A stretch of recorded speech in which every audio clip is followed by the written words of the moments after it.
Programação com linguagem C++, structs. Bom, o que são as structs, né? O que é? De que se trata?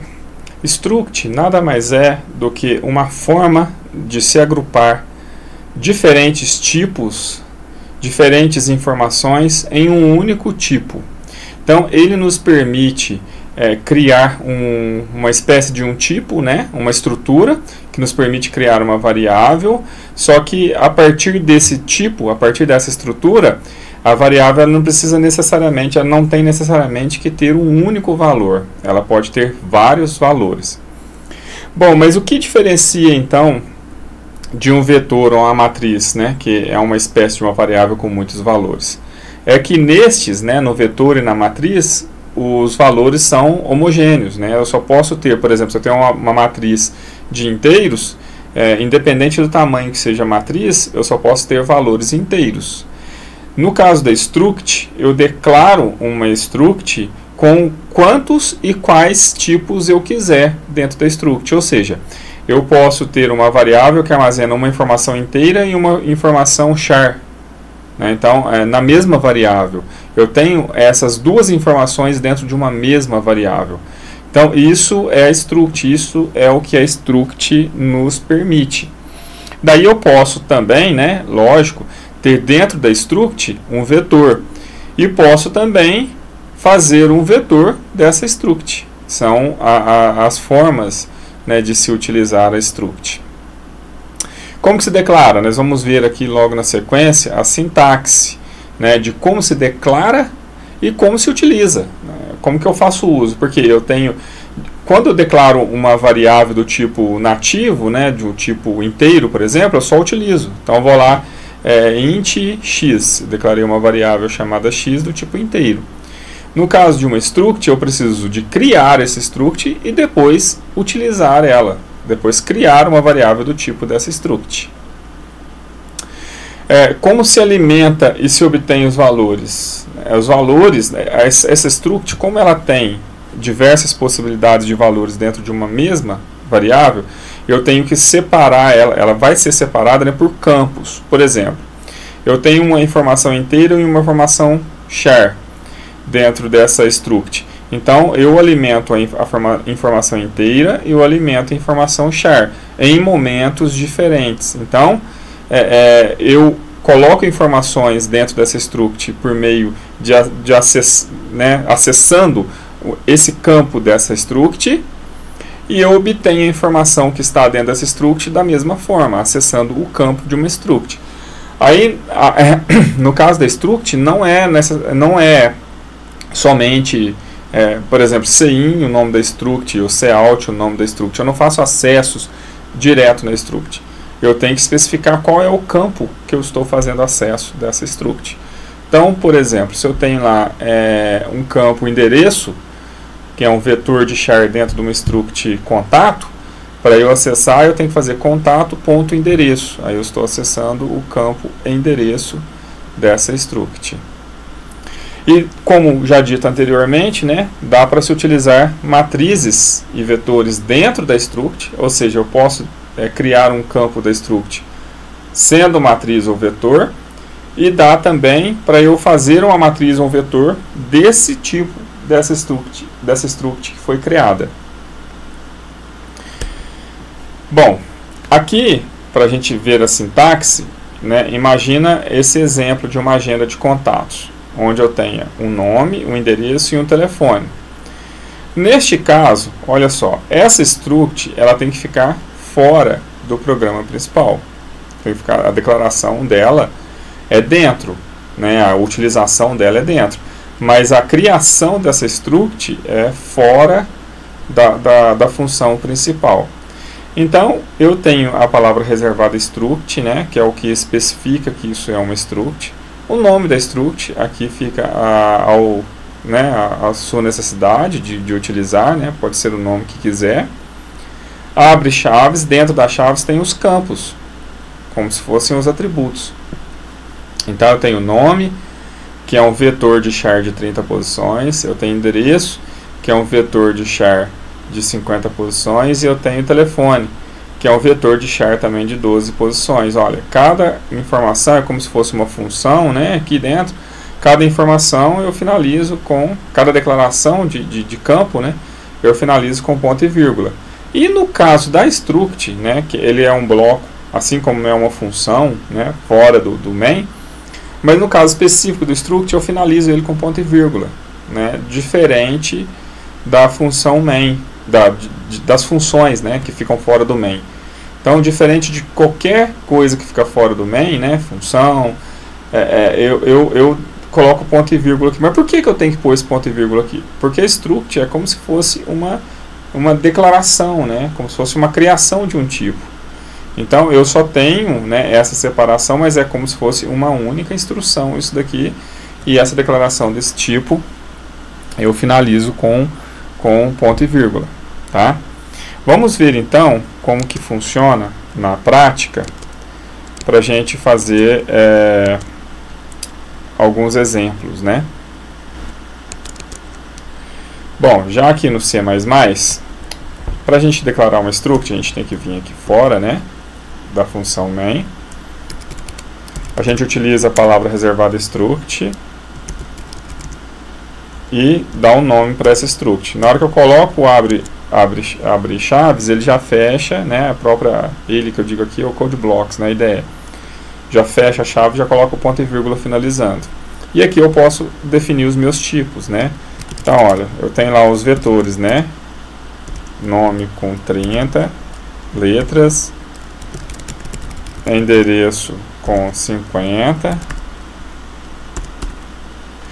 telefone, opa, esqueci do tipo, né? Telefone com 12 que eu coloquei lá. Vou criar um tipo que não é um vetor, né? Vou colocar um tipo diferente aqui só pra gente ver, né? A idade desse contato aqui. Aí é um tipo único, né? Não é um vetor, né? É um tipo inteiro aqui. Então essa é a declaração de uma struct. Então, ou seja, cada variável que eu for utilizar desse tipo aqui agora, dentro do meu programa principal, não vai ter somente uma informação, vai ter 4 informações, olha, 4. Então, sempre que eu trabalhar com esses dados aqui, eu vou trabalhar com 4 informações. Sempre que eu criar um tipo, né, uma variável desse tipo contato, eu tenho que passar 4 informações. Então, vamos ver como que funciona, né, no meu programa principal, como que eu faço o uso. Para declarar, eu preciso de especificar que é uma struct, né? Eu coloco o tipo, assim como eu colocaria, né, para qualquer outro tipo, e coloco o nome desse tipo, vou chamar de C. Então, ou seja, agora tem uma variável chamada C, que é do tipo contato. Para eu utilizar isso agora, por exemplo, CIN, eu quero alimentar as informações que tem dentro desse contato. Então vai ser C, ponto, ele já me dá todas as opções, ó. Nome, CIN, C, ponto, endereço, CIN, C, ponto, telefone, CIN, C, ponto, idade. Então, olha, ele vai me pedir todas essas informações. Então, eu vou alimentar, né, aqui do teclado, mas uma única variável, eu tenho que solicitar, né, essas 4 informações, né. Não é obrigatório, não preciso de passar todas as informações, mas são as possibilidades que nós temos aqui. Então, vamos executar o programa. Está lá o cursor esperando a informação. Nome, fulano, endereço, tal, telefone qualquer, idade, 25. Aí acabou o programa. Aí ele alimentou cada uma dessas partes, né, dessa minha estrutura com uma informação específica. Depois, como que eu faço para mostrar na tela essas informações? Da mesma forma, né? Alt, vou colocar aqui informações, né?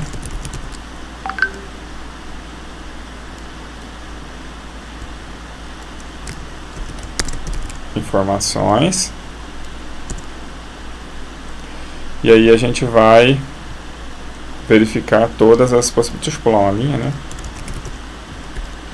E agora vamos verificar todas as informações que estão dentro, né, da variável, da estrutura. Então, primeiro, nome. Deixa eu escrever aqui para ficar bonitinho.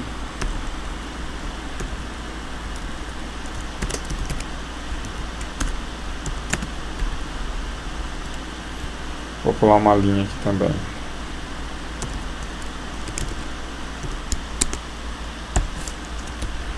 Aí, olha, eu vou escrever o nome. Pá.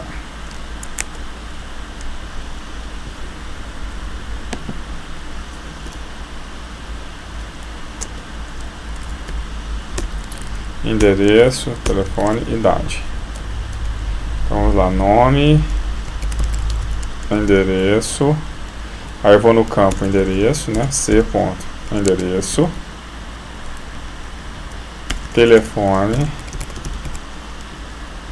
Aí vou no campo C ponto, telefone e idade. Eu vou no campo C ponto, idade. Então aqui mostra pra gente todas as informações que vão estar alimentadas dentro dessa estrutura. Então vamos executar o programa. Nome fulano, endereço tal, telefone tal e idade 30. Então informações, nome fulano, endereço, né, essa informação aqui, o telefone, esses números aqui, idade 30. Então agora C para mim não é só uma variável com uma informação só, é uma variável nesse caso com essas 4 informações. Tá, mas e se eu quiser então fazer uma agenda, como a gente tinha aquelas agendas eletrônicas antigamente, ou como a agenda do celular, por exemplo, que guarda N contatos. Nesse caso aqui, se eu quiser uma agenda com 100 contatos, basta eu transformar aqui em um vetor, né? Então, de 100, aí o que muda para mim? Toda vez que eu faço acesso aqui a C, eu coloco o índice, né? Aqui está manual, mas eu posso colocar dentro do laço de repetição também. Então, olha lá. C na posição 0, né, para todos os casos. E aqui C na posição 0 também, para todas as informações.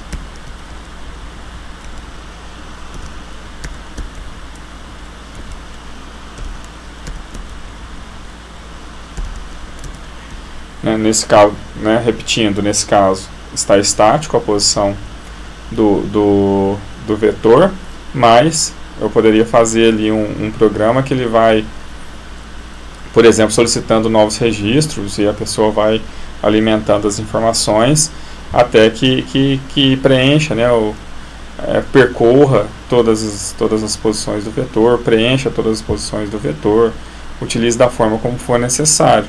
Nesse caso eu vou mostrar uma última execução para ver que dá para rodar, né, normalmente. Telefone, idade 30. E olha lá, ele trouxe da mesma forma como um vetor. Né? Então agora dá para a gente fazer, né, com esse modelo, com esse recurso, dá para a gente desenvolver, né, estruturas um pouco mais completas, né, onde eu tenha um tipo, onde eu necessite de um tipo que guarde mais informações, né.